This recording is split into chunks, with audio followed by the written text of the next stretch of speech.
What up, guys? Toke Daddy Slim Funkmaster Kush.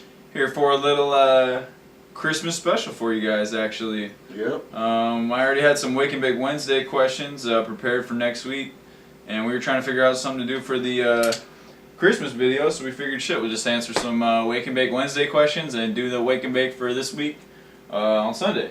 So we're calling this a Wake and Bake Wednesday, episode 14. Yes, sir. Wake and Bake Sunday, Christmas special. What are you smoking on there? It's some of that sour diesel from down at Green Acres. Sour D, that's some fire.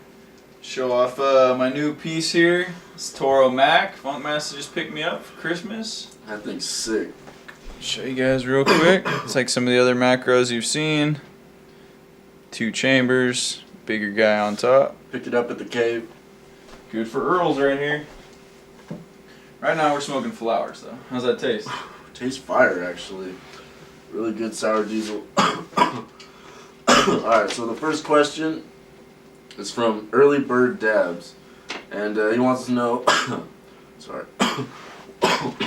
what is the highest THC percent you have seen on a flower and a concentrate, respectively? I would say on a flower I've seen up to, like in person I've seen up to like 23%. Wouldn't that be about right? I've heard of it going all the way up to, 27%, I think is the highest I've ever heard. And once I've had a buddy who grew some Super Silver Haze that got it tested at like 25.5. That's the highest I've ever seen the bud, smoked the bud, seen the test results, and believed them. Mm-hmm. You know what I mean? That stuff was real fire. I think, the potency's been going up, for pretty steadily for the last like 20-30 years. Yeah. So I'm sure it's just getting better and better all the time. But I'd say the highest, ever recorded is probably between 25-27%, somewhere around there. Yeah. Concentrates, that's a whole nother story. Whole nother story. What would you say the highest you've seen on a concentrate is? Probably. I mean, I've seen concentrates listed at 99% total cannabinoids, like THC 95% THC.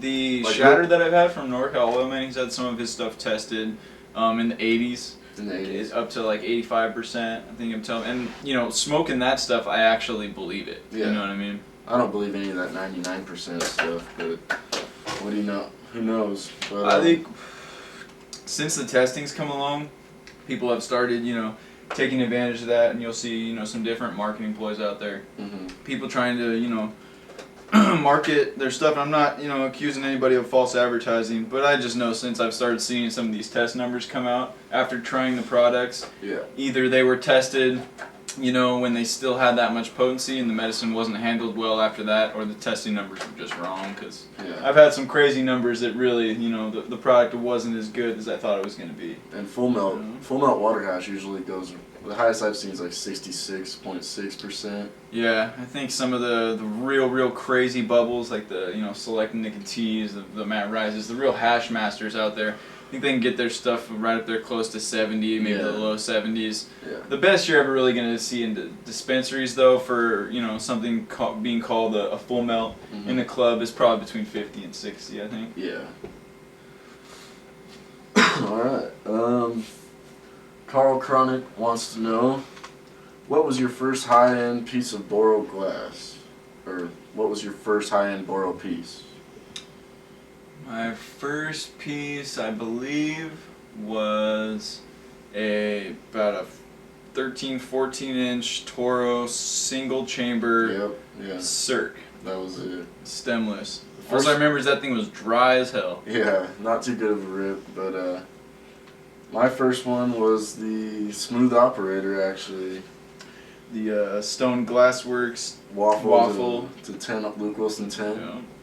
That was a nice piece. Only had that one for about 3-4 days. Yep. The shortest lifespan, I think, of any CCC piece so far. One of only 2 pieces that we broke since we started doing the show. The other one was the BC. 2010 BC gridded shower head. That was actually caught on film. If you guys want to search Toke Daddy Slim Breaks His Bong, you can watch that actually happen. I was taking a real melty Widowmaker shot and somehow when we were zooming out, something happened, bong got knocked off. It's really hilarious, honestly. It's pretty funny. If I was ever gonna lose a piece, I would want it to be kind of, on film. Yeah, glorified like that, so I can go back and watch it whenever. It's a pretty funny shot. Yeah. But yeah, I think we both had some two pretty nice pieces, honestly, to get our foot in the door. Yeah. But kind of evolved. Our collections and our tastes have kind of evolved into what we have now. Mhm. All right. Grease Piece 7 wants to know. This joint is tasting good all the way through. Dude, so I just had to say that. It does taste fire. It's delicious. Says, I've noticed that you guys smoke more concentrates than bud now. Is that because the bud doesn't get the job done anymore? Well, we're smoking fire right now. It's getting the job done. Yeah. I got me sweating under my Santa hat here and shit. But I still smoke a decent amount of flower myself. Yeah, I mean, I know people that switched over to concentrates and, have been smoking concentrates for years and just don't smoke flower at all anymore. I still enjoy good flowers. I enjoy the smell of flowers. I enjoy the different tastes that you get with flowers. Yeah.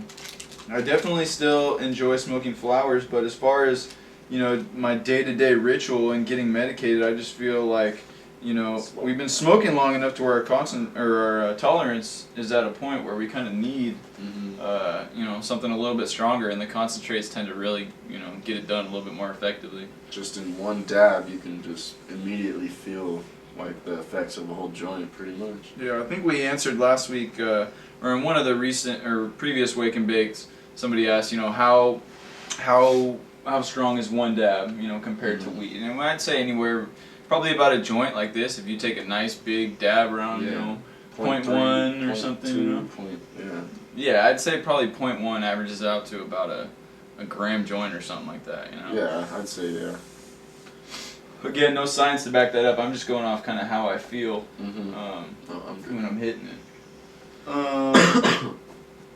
Yeah, so basically, to answer the question that we haven't really got around to answering, I think I smoke concentrates definitely more than I ever have, because we're just lucky enough to live in a medical state where there's an abundance of them. Yeah, and it's available pretty much everywhere.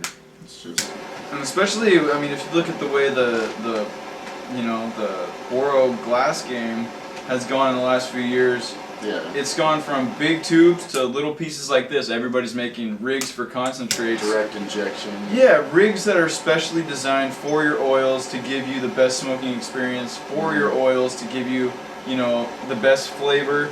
And usually when you're looking for those, features in a piece, it's going to be the opposite of what you're going to want in a flower piece, Yeah. So I think the fact that a lot of the glass blowers are blowing more concentrate pieces kind of gives you some insight into the culture and just what people are smoking right now, to be honest. Alright. Grass and Hash wants to know, have you guys tried Harlequin or any of the other high CBD strains? I believe we have from Elemental Wellness.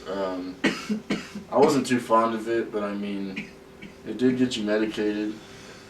And it was definitely a little bit different high, The thing about those strains is I wouldn't even really consider it as a high or a buzz. It's more of like a sedation almost. It's like real medicating. You know what I mean? Yeah. If you really want to use the word medication in its true sense, and you're referring to weed, you really need to check out the high CBD strains, because it just kind of, those strains are grown and bred specifically for different traits, and the traits that they choose in these high CBD strains is just high cannabinoid levels. It treats like a bunch of different ailments, Oh, it's so good for pain relief, but at the same time, a lot of these people with very serious illnesses want something that's going to give them maximum pain relief, but still say they need to. They have a lot of pain, but they still work a 9 to 5. You know what I mean, in an office or whatever the situation may be.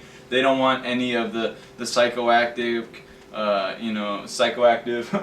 buzz. In the head. Yeah, so exactly. much, They just want the body effects, and this is real good for them. I mean, you look at me right now. I just took a dab, and that's like Can't even tell. real high THC, and I'm like fumbling over my words now. You know what I mean? It's a little bit different high. Yeah, You know what definitely I mean? different high with CBD. To say the least. Afghan wants to know, what were you guys doing with your time before you started the CCC 420? I was playing sports and going to school. I was going to And working. I was going to community college part-time, not really having any interest in anything I was studying, and working at the mental hospital. Yeah. Which is actually where we pretty much came up with the idea for the show, just sitting around there, you know, and with our downtime, and you know, just came about. started thinking, you know, man, we should do a little weed show. You Yeah. know what I mean? Seen a lot of other people out there doing it, and I was like, man, I think we could do, you know, bring something pretty cool and different to the table, and so far I think we have. Yeah. Hopefully. But yeah, I mean, 2 years ago we were just doing normal shit, going to school, working 9 to 5, had no thoughts of you know, doing this at all. Definitely not, to be honest. Yeah. See how far things have come in the last like 2 years is pretty crazy. Yeah. I am sweating way too hard wearing this Santa hat anymore. Let's answer this last question then. BHO Fiend wants to know, how do you think people will be consuming their cannabis? Well, how do you think people will be consuming their cannabis 100 years from now? Fuck. I have no idea. Like injecting it or something? Think about how people were consuming their cannabis 100 years ago. Or even 20 years ago for that matter. You know what I mean? There was none of this. What I'm doing right here, this did not exist. None of that. Oil was still around, but it didn't look like this. It wasn't this good. It's just the real, you know, wet, stringy, you know, dark looking stuff. Yep. And people were just smoking joints and spliffs. I mean, Yep. But I don't know, 100 years from now, they're probably going to be doing some even crazier shit than this, but I don't know, it won't change that much, I don't think. just look at all the things they've developed recently. I mean, vaporizing. Mm-hmm. I mean, people just used to sit back. Everyone all around the world did it the same way. They rolled up their joint. Some people put, you know, tobacco in it, roll up a spliff, and they smoked it. Now there's just so many different ways of consuming your medication. It's crazy. I can't even imagine 20 years from now, much less 100 years from now, what the game's gonna look like, you know? Yeah, you'll probably just be able to like put one drop on your tongue and it'll make you feel like you just took a dab or something. Crazy. Alright guys, well, it was nice getting medicated with you guys for this little Christmas celebration. Yeah. Woo! Definitely medicated. KO'd. We out here. Merry Christmas to everybody. Thanks for watching. We're gone. Merry Christmas. Peace.